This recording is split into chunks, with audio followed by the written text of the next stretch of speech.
Shri Lakshmirama cooperative society ముమ్మాటికి ఒక fake society, ఒక దొంగ సొసైటీ. నిన్న మా పార్టీ అధ్యక్షులు మాజీ ముఖ్యమంత్రి వర్యులు జగన్మోహన్ రెడ్డి గారు చెప్పినట్టు ఇది ముమ్మాటికి ఫేక్ సొసైటీనే.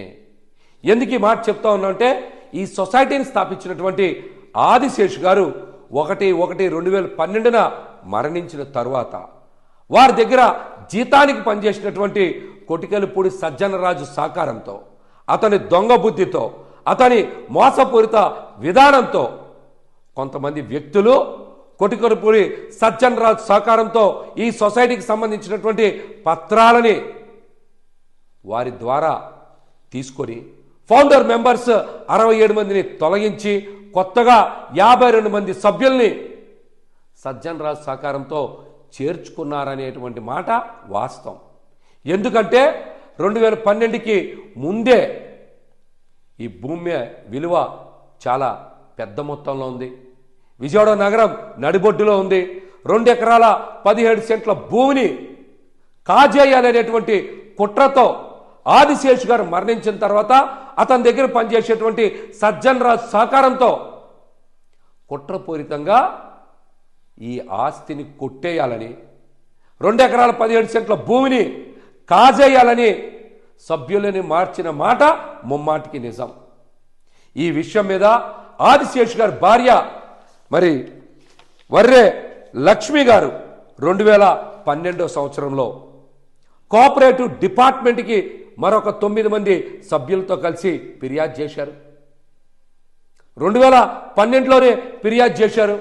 మమ్మల్ని సభ్యులుగా అన్యాయంగా తొలగించారు, దీని మీద విచారణ చేయాలని వారి దగ్గర ఉన్నటువంటి అన్ని ఆధారాలని కూడా కోఆపరేటివ్ డిపార్ట్మెంట్కి సమర్పించిన మాట నిజం.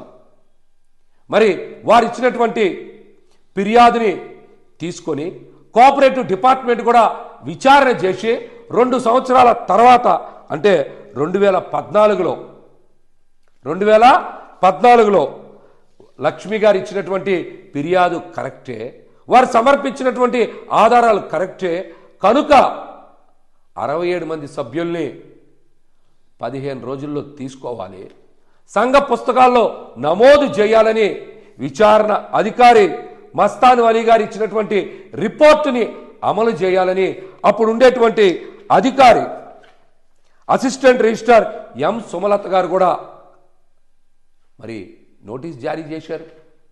15 రోజుల్లో గనక ఫౌండర్ మెంబర్స్ 67 మందిని తీసుకోకపోతే ఖచ్చితంగా కోఆపరేటివ్ యాక్ట్ ప్రకారం చర్య తీసుకుంటామని ఆ రోజు 2014లో ప్రెసిడెంట్గా ఉన్నటువంటి వెంకట శ్రీనివాసరావుకి నోటీసు ఇచ్చిన మాట నిజం.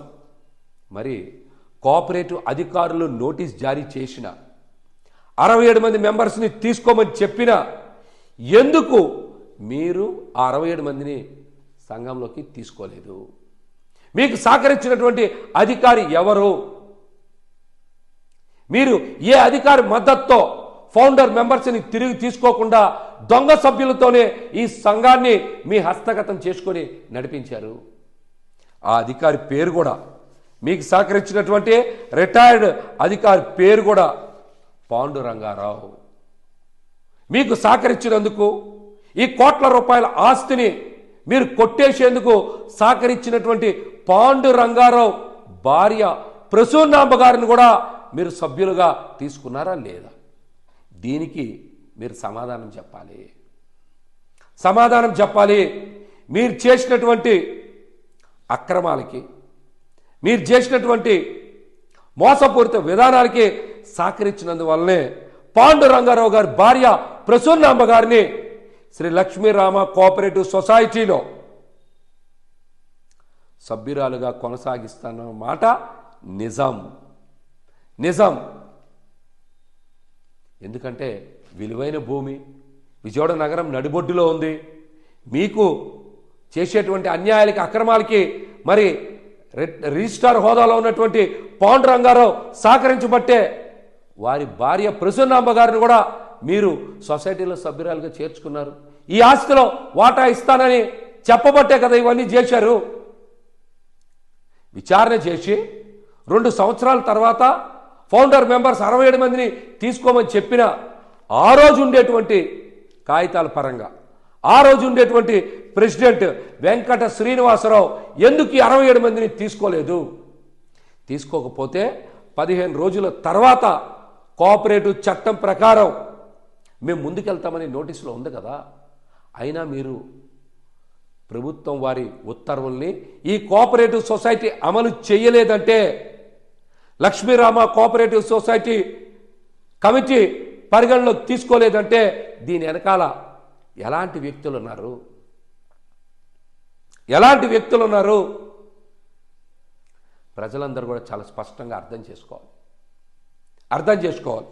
ఈ విషయం మీద మరొక ముఖ్యమైన విషయం ఏంటంటే, ఈ విచారణ చేసిన సందర్భంగా ఆంధ్రప్రదేశ్ ప్రభుత్వం సహకార శాఖ జారీ చేసినటువంటి నోటీసులో పేరు వెంకట శ్రీనివాసరావు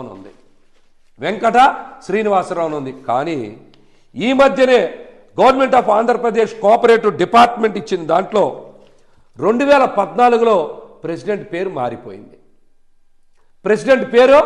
మారిపోయింది. అప్పుడేమో వెంకట శ్రీనివాసరావు అని ఉంది, ఇప్పుడేమో నంబూరి తిరుమలరావు అని ఉంది ప్రెసిడెంట్ పేరు. ఎలా మారిపోతారు అంటే కోఆపరేటివ్ ఆఫీసులో కూడా, అంటే ప్రభుత్వ కార్యాలయంలో కూడా కాగితాలన్నీ మారిపోతున్నాయా? మీ ఇష్టానుసారం అధికారులు మేనేజ్ చేసి కమిటీలో మీకు నచ్చిన పేర్లు రాసుకుంటున్నారని చెప్పడానికి ఇంతకన్నా నిదర్శనం ఏం కావాలి? అందుకనే ఇది ముమ్మాటికి ఫేక్ సొసైటీ, దొంగ సొసైటీ అని మేము చాలా స్పష్టంగా చెప్పగలుగుతా ఉన్నాం. మరొక ముఖ్యమైన విషయం ఏంటంటే, శ్రీ లక్ష్మీరామ కోఆపరేటివ్ సొసైటీ ఎప్పుడు కూడా నష్టాల్లోనే ఉంది. ఈ మధ్యనే వారు ఫైనల్ ఆడిట్ రిపోర్ట్లో కూడా 2023-24 సంవత్సరానికి సంబంధించి 2023-24 సంవత్సరానికి సంబంధించి 6,16,000 రూపాయల నష్టాన్ని చూపించారు. కానీ 24-25లో అంట స్వసంగం కోసం ఏ రోజు పైసా ఇవ్వనోళ్ళు, ఏ రోజు రూపాయి ఇవ్వనోళ్ళు 2,43,90,000 రూపాయలు అడ్వాన్సులుగా ఇచ్చారంట. 2,43,90,000 రూపాయలు అడ్వాన్సులుగా ఇచ్చారంట.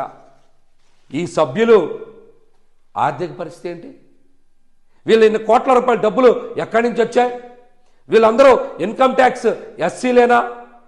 వీళ్ళ ఆదాయం సక్రమమైందేనా? ఇవేమీ చూడకుండా సహకార శాఖ కూడా ఏ విధంగా ఆడిట్ పూర్తి చేసింది? ఇన్కమ్ ట్యాక్స్ డిపార్ట్మెంట్ కూడా ఈ సొసైటీ మీద దృష్టి సారించాలి. ముఖ్యంగా మేము ఒకటే డిమాండ్ చేస్తూ ఉన్నాం, ఇది దొంగ సొసైటీ కాబట్టి ప్రభుత్వం వెంటనే విచారణ చేసి ఈ సొసైటీని రద్దు చేయాలి.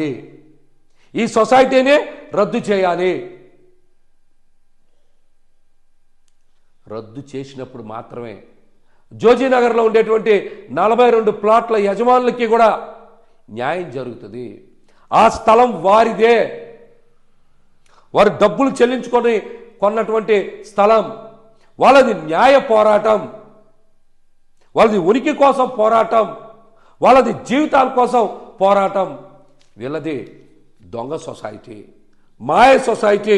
కుట్రపూరితంగా ఆదిశేషు గారు మరణించిన తర్వాత సజ్జన్ రాజ్ సహకారంతో ఆదిశేషు గారు కుటుంబ సభ్యులు కూడా మోసం చేసి కొట్టేసినటువంటి ఈ సొసైటీ మీద ప్రభుత్వం తక్షణమే దర్యాప్తు చేయాలి. చేసి వెంటనే ఈ సొసైటీని రద్దు చేయాలని కూడా మేమైతే డిమాండ్ చేస్తా ఉన్నాం. మరొక ముఖ్యమైనటువంటి విషయం ఏంటంటే, మొన్న ప్రెస్ మీట్ పెట్టినటువంటి మహాదేవ హరి గారు మీరు ఏ హోదాలో ఆ ప్రెస్ మీట్ పెట్టారో మీరు సమాధానం చెప్పాలి. ఏ హోదాలో మీరు ప్రెస్ మీట్ పెట్టారు? ఎక్కడైనా సరే 2013 నుంచి ఇప్పటి వరకు కూడా మీరు కమిటీలో ఉన్నారా? ఏ హోదాలో అయినా ఉన్నారా? చెప్పండి. ఏ హోదాలైనా ఉన్నారా మీరు? సమాధానం చెప్పండి. ఇది కూడా ప్రభుత్వం జారీ చేసినటువంటి కాగితాలే కదా ఇవి. ఈ పత్రాల్లో మీ పేరు ఎక్కడైనా ఉందా? ఏ హోదాలో మీరు ప్రెస్ మీట్ పెట్టారు? మీరేమన్నారు? సొసైటీ పెట్టినప్పటి నుంచే నేను సభ్యుడిని చెప్పారు. సొసైటీ పెట్టి 44 ఏళ్ళు పైన పూర్తయింది.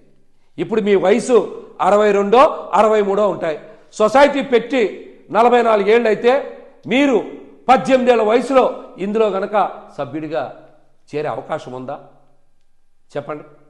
మీ వయసు 1 సంవత్సరం అటు ఇటుగా ఉంటే అప్పుడు మీరు మైనర్ అయి ఉంటారు ఖచ్చితంగా. అప్పుడు మీరు ఖచ్చితంగా మైనర్ అయి ఉంటారు. 1981లోనే మీరు మెంబర్ ఎలా అయ్యారు? ఎవరిని మభ్యపెడతానికి మీరు ఈ మాటలని చెప్తా ఉన్నారు? ఏ హోదాలో మీరు ప్రెస్ మీట్ పెట్టారు? ఈ అంశాల మీద ఖచ్చితంగా ప్రభుత్వం దర్యాప్తు చేయాలి. ఈ సొసైటీని రద్దు చేయాలి. ఈ సొసైటీ మీద ఇన్కమ్ ట్యాక్స్ డిపార్ట్మెంట్ కూడా వీళ్ళు వేసినటువంటి రిటర్న్స్ని ఖచ్చితంగా చెక్ చేయాలి. అదేవిధంగా 42 ప్లాట్ల యజమానులకి న్యాయం చేసే దిశగా మా పార్టీ అధ్యక్షులు జగన్మోహన్ రెడ్డి గారు డిమాండ్ చేసిన విధంగా ఖచ్చితంగా ప్రభుత్వం చర్యలు తీసుకోవాలని కూడా మేమైతే కోరుతా ఉన్నాం.